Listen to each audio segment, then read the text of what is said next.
Strong starting pitching runs so deep in the Mets DNA. Do you guys think bringing in Corbin Burnes could mean a lot to the franchise? I love what I saw from his few starts in the postseason.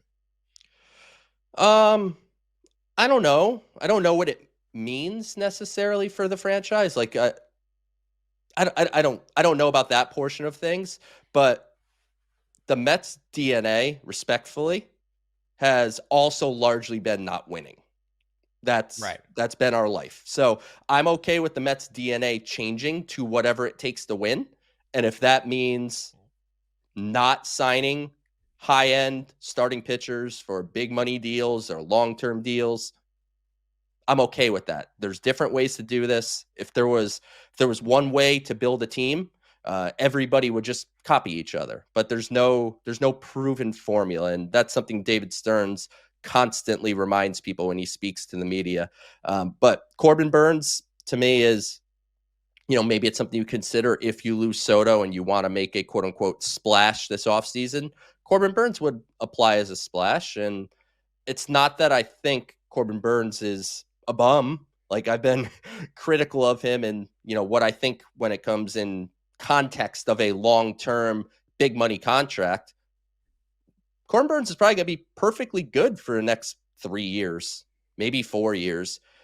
The signs just show that he's just not heading in the right direction. So that's why I've kind of not been a Corbin Burnes guy.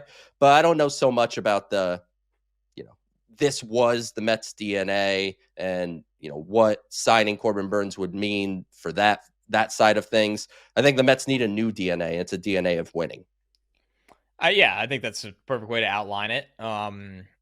Listen, I like Burns a lot. I agree. He's the classic free agent that you like him, and if the team signed him, you'd get on the podcast and you'd be like, "This is what Corbin Burnes does for this team right now, Yeah. and it's a huge help."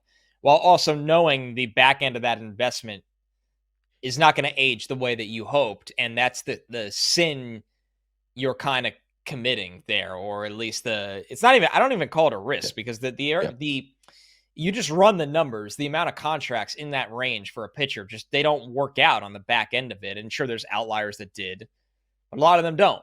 So And I just don't, I don't I think it's a wonder too, market they want to be in.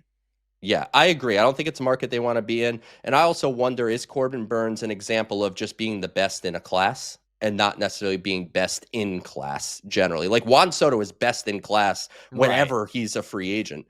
Is Corbin Burnes just best in class because of what's around him on the market? I don't know. Maybe I the think answer he's is no. I my answer is it's in the middle. He's not, Juan Okay. Soto Yeah. is generational. Obviously, Right. Otani last year, Judge. Like, he's not that kind of free agent. He's not even a Garrett Cole level free agent. Why my answer is in the middle, Joe, I think of guys like Rodon Yeah. capitalizing on that exact scenario, and he's a better pitcher than Carlos Rodon ever was. For sure. So No question. that's where my answer is. He's not that level of, oh my God, how did this happen? Like, somebody just took the bait on needing the guy of the group. Yeah. But yeah, but I don't think he's not this like 27-year-old free agent that is just a no-brainer.